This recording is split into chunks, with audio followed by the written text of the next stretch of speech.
Dime tu verdad, me diré que estás pasando. Tú no sabes cómo estoy sufriendo, pero te lo tengo que decir. Cuéntame, tu despedida para mí fue dura. ¿Será que te llevo a la luna? Y yo no supe hacerlo así. Te estaba buscando, por la calle gritando. Eso me está matando, oh no. Te estaba buscando, por la calle gritando, como un loco tomando. Es que yo sin ti y tú sin mí, dime quién puede tener y eso no me gusta, eso no me gusta. Es que yo sin ti y tú sin mí, dime quién puede tener. Definisi liberalisme dalam politik adalah satu ideologi yang menekankan pentingnya hak asasi individu, kebebasan awam, pemerintahan yang terbatas serta pasar ekonomi yang bebas. Fahaman ini memandang bahawa pemerintahan seharusnya adil untuk melindungi hak-hak dasar individu dan memberikan lingkungan di mana masyarakat dapat berkembang dengan bebas. Prinsip-prinsip liberalisme politik mencakup pemisahan kekuasaan, perlindungan hak individu dan keyakinan pada pentingnya pendapat atau pandangan masyarakat dalam proses politik. Tokoh liberalisme yang kami ambil ialah John Locke. Filosof Inggeris ini dianggap sebagai salah satu bapa liberalisme. Pemikirannya tentang hak asasi manusia, pemerintahan terbatas dan konsep konteks sosial mempengaruhi perkembangan politik liberal. Kata-kata daripada John Locke ialah kebebasan harus bebas dari pengekangan dan kekerasan dari orang lain. Yang kedua ialah membuat undang-undang tidak selalu diperlukan tetapi masih perlu untuk mengeksekusikan mereka yang membuat.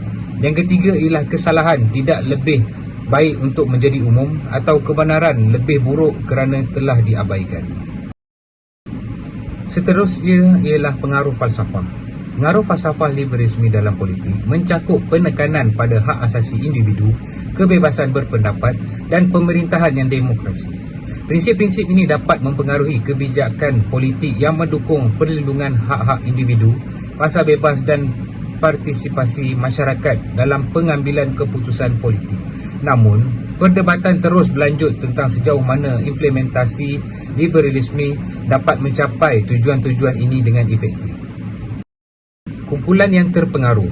Kumpulan yang terpengaruh ialah parti-parti politik. Parti-parti seperti Amanah Negara, Amanah dan Parti Keadilan Rakyat PKR mungkin mempunyai elemen-elemen yang cenderung lebih progresif atau liberal dalam beberapa isu seperti hak asasi manusia, kesamarataan dan demokrasi sosial.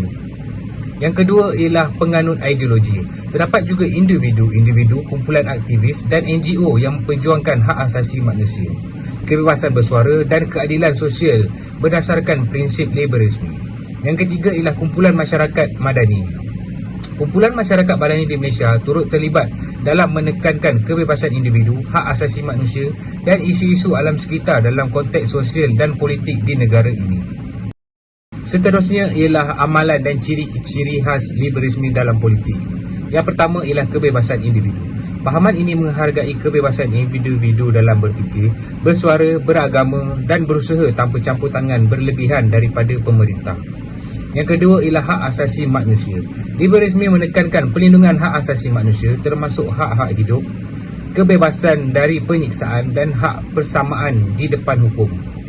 Yang ketiga ialah pemerintahan terbatas. Liberalisme mendukung pemerintahan yang terbatas dengan peran pemerintah yang diatur sedemikian rupa untuk melindungi hak-hak individu dan mencegah penyalahgunaan kekuasaan. Isu semasa yang berkaitan dengan liberalism. Okey, yang pertama iaitu kebebasan bersuara. Perbincangan tentang kebebasan menyuarakan pendapat, terutamanya berkaitan dengan isu-isu politik, agama dan sosial. Isu ini sering melibatkan pertembungan antara hak individu untuk menyuarakan dan keperluan untuk menghormati sensitiviti budaya atau agama lain. Yang kedua ialah kepentingan demokrasi. Isu ini melibatkan tuntutan untuk sistem politik yang lebih demokratik di mana setiap individu memiliki hak untuk menyuarakan pendapat dan terlibat dalam proses politik tanpa sebarang halangan.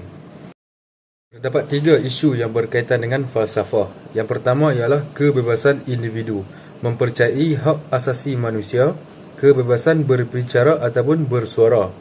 Yang kedua ialah keterbatasan pemerintah, memandang bahawa fungsi pemerintah seharusnya terbatas untuk melindungi hak asasi manusia.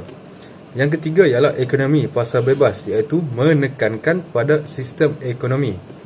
Setiap isu ini melibatkan perbincangan tentang batasan kebebasan individu berbanding keperluan untuk menjaga nilai-nilai tradisi, agama dan budaya dalam masyarakat Malaysia yang majmuk.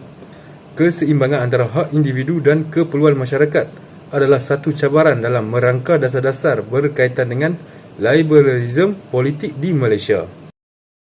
Tindakan kumpulan yang terpengaruh oleh ideologi liberalisme dalam bidang politik termasuklah iaitu yang pertama, mementingkan hak individu. Ia terbagi kepada 4 iaitu agama, persatuan, privasi dan kebebasan bersuara. Untuk yang kedua ialah sokongan kepada demokrasi iaitu pilihan rakyat, kebebasan berpendapat dan pemerintahan yang bertanggungjawab kepada rakyat. Tindakan yang jelas oleh kumpulan ini adalah mereka yang lebih suka memerontak dan keluar daripada sistem yang sedia ada. Yang kedua ialah menganggap bahawa amalan songsang tersebut adalah hak individu yang sejajar dengan prinsip kebebasan. Contohnya seperti LGBT, cadangan pentadbiran interim dan mencabar JAKIM. Cadangan penyelesaian rukun negara. Rukun negara dibentuk sebagai ideologi negara dalam menjamin kemakmuran negara. Penerapan prinsip kepercayaan kepada Tuhan di mana agama menjadi kayu ukur kepada nilai-nilai moral masyarakat Malaysia. Ketiadaan agama boleh meruntuhkan kepercayaan individu, bangsa dan negara yang berdaulat. Prinsip kedaulatan undang-undang menjadi satu pegangan kepada rakyat dalam menjalani kehidupan sebagai warga yang taat dan setia. Kemungkaran terhadap undang-undang membawa kepada hancurnya kemakmuran negara. Falsafah pendidikan kebangsaan merupakan satu cara yang diperkenalkan oleh kerajaan Malaysia bagi meningkatkan taraf pendidikan yang lebih baik. Falsafah pendidikan negara ini akan digunakan sebagai jalan utama yang memberi penunjuk dan hala tuju kepada segala usaha pendidikan sama ada di dalam dan di luar institusi pendidikan. Falsafah pendidikan juga bertujuan untuk melahirkan individu yang mempunyai potensi dan modal insan dengan ilmu yang berkesatuan tinggi, berakhlak mulia, bertanggungjawab, berketerampilan dan berkeupayaan untuk menyumbang dalam pembangunan Malaysia. Falsafah sejahtera. Falsafah sejahtera merupakan gabungan rukun negara serta falsafah pendidikan kebangsaan. Falsafah pendidikan kebangsaan akan membina potensi individu dalam aspek jasmani, emosi, rohani dan intelek. Dalam masa yang sama, membina masyarakat yang terdiri daripada individu yang modal insan yang berkualiti tinggi. Masyarakat hasil daripada falsafah pendidikan kebangsaan yang membawa ideologi rukun negara akan menjadi kunci kepada keharmonian dan perpaduan kaum demi kejayaan dan kestabilan negara Malaysia.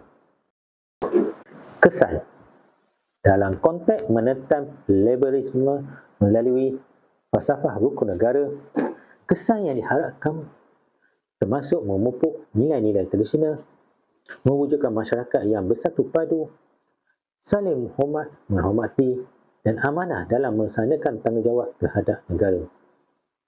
Manakala dalam falsafah pendidikan kebangsaan pula, kesan yang diinginkan melibatkan pembentukan pemikiran yang kritis yang dapat menilai dan menyaring nilai-nilai yang bersesuaian dan budaya dan identiti nasional.